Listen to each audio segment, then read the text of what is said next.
냉정과 열정 사이. 안녕하세요. 마인드너츠의 아가입니다. 트럼프 10부작 영상 작업 중에 이 부분은 한번 말씀드려야 할 것 같아서 또 영상 올리게 되었어요. 냉정과 열정이란 주제로 제가 무슨 말을 하고 싶은 걸까요? 여러 가지 의미가 있겠지만 이번 영상에서는 특별히 트럼프 대통령 복귀에 대한 관점으로 보수파 내에서 두 그룹이 있다는 걸 대부분 아실 겁니다. 한쪽은 트럼프 대통령이 자리를 물려주고 내려온 건 사실이다.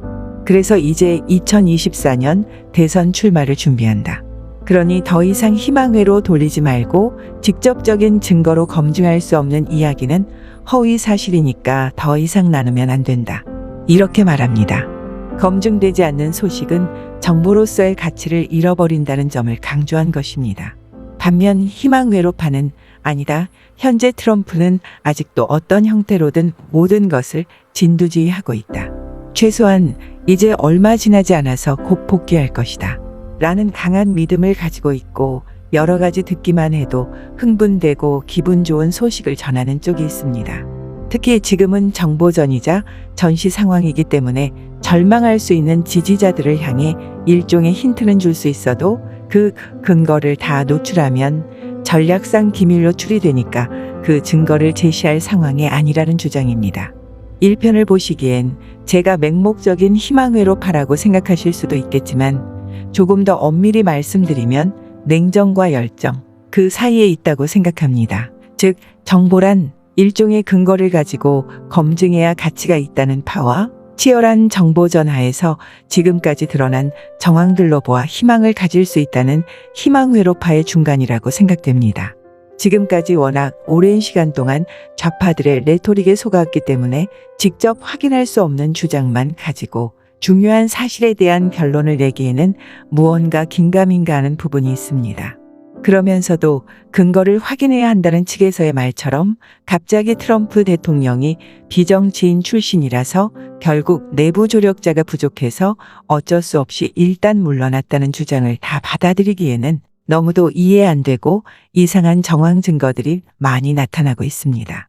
그래서 제 마음으로는 최대한 희망을 가지고 있되 자료를 확인하는 면에서는 근거 없는 사실에 대한 공유는 위험할 수 있다는 측의 의견을 최대한 반영한 방식으로 조사하려고 노력했고 또 계속해서 그렇게 노력할 것입니다. 어떤 역사적 사건에 대한 해석에 대해서 당연히 한 사람의 주장이 아닌 다수의 의견과 다수의 자료를 크로스 체크하되 특별히 그 소스가 트럼프 대통령에 대해 너무도 열광적인 지지자의 성향을 가진 분이면 일단 그런 분의 정보나 의견은 선반 위에 올려두고 재확인해야 할 포인트로 남겨두었습니다. 그리고 최대한 그 건에 대해서 계속해서 찾아보고 재확인하는 단계를 거치고 있습니다. 그러는 과정에서 물론 자유주의 보수의 가치를 적극 지지하고는 있지만 트럼프 대통령의 행보에 대해서 현재 관망 중이라는 분이 전하는 정보가 기존에 취합된 다른 소스의 사실들과 일치하였을 때 해당 부분에 대해서 정보로서 가치 있다고 취하는 방식으로 진행하고 있습니다. 또 다른 예를 들자면 파리 평화 조약에서 바티칸이 참석을 했다는 정보가 입수되면 그 문서를 찾아서 제 눈으로 다시 확인해 보는 과정을 거치려 최대한 노력하고 있습니다.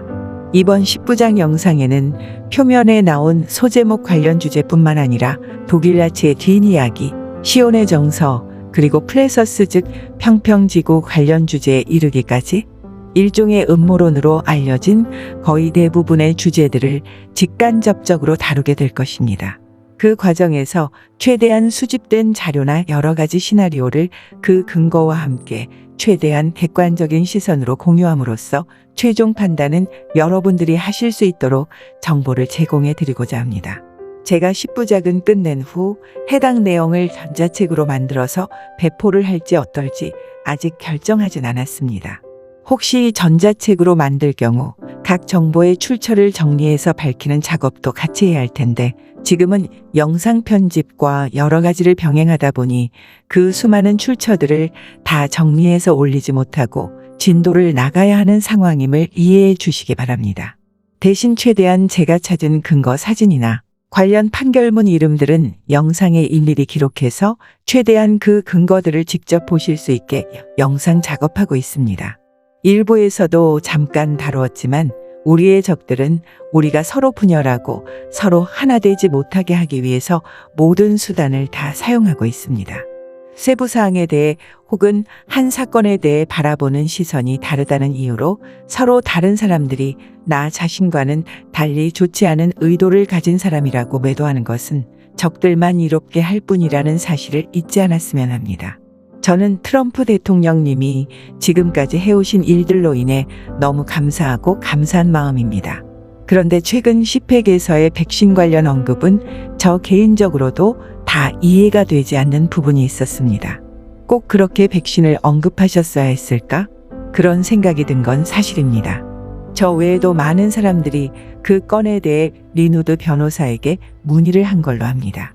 그런데 저는 그런 행동이 지지자로서 참 건강한 모습이라고 여겨졌습니다. 지지하고 존경하는 지도자이지만 어떤 정책이나 발언에 대해 충분히 공감이나 동의가 되지 않을 때 그에 대해 의문을 제기하는 것은 자연스럽고 서로를 더 발전시킬 수 있는 건강한 방법이라고 봅니다. 그렇다고 해서 한두 번의 연설이나 어떤 한두 가지 사건만 가지고 트럼프 대통령을 더 이상 신뢰할 수 없는 사람이라고 단정짓는 것은 아주 큰 실수이자 속단이라고 생각합니다. 물론 사람의 미래를 장담할 수 있는 존재는 하나님 외엔 없습니다. 하지만 어떤 벽화 그림 안에 있는 독일 소년 모습과 비슷하다거나 또는 사위가 어떤 종교를 가지고 있다는 사실만으로 그가 적그리스도라고 매도하는 것은 결코 공정하지도 합리적이지도 않은 판단 과정이라고 생각합니다. 10부작을 준비하는 과정에서 최대한 객관적인 관점으로 제가 알고 있고 또 새롭게 찾은 정보들을 여러분들께 공유하도록 하겠습니다. 마지막으로 저는 고양이보다 강아지를 더 좋아합니다. 그러다 보니 누군가 고양이가 더 귀엽다고 하면 어떻게 해서든 강아지가 더 귀엽다고 인정해 주기 바라는 마음에서 상대방을 설득하려고 노력했던 적이 있습니다. 그런데 이제는 비록 저희 눈에는 너무나도 귀여운 존재지만 강아지를 싫어하거나 무서워하는 사람도 이해가 되고 또 고양이도 강아지 못지않게 참 귀여운 구석이 많구나 그런 사실을 인정할 수 있게 되었습니다. 모쪼록 여러 가지 의견을 가지신 분들이 서로 존중하면서 허심탄회하게 서로의 의견을 토의할 수 있는 분위기가 조성되길 바랍니다. 저를 포함해서 우리들 중에 그 누구도 완벽한 사람은 없다고 봅니다. 그래서 우리는 서로를 필요로 하는 존재라고 믿습니다. 또한 제가 이미 전한 정보에 대해서도 저 스스로도 계속해서 재확인하거나 중요한 사실에 대한 다른 분들의 의견을 경청하는 자세를 잃지 않도록 노력하겠습니다. 지금까지 시청해 주셔서 감사합니다. 여러분 모두 좋은 하루 되시길 바랍니다.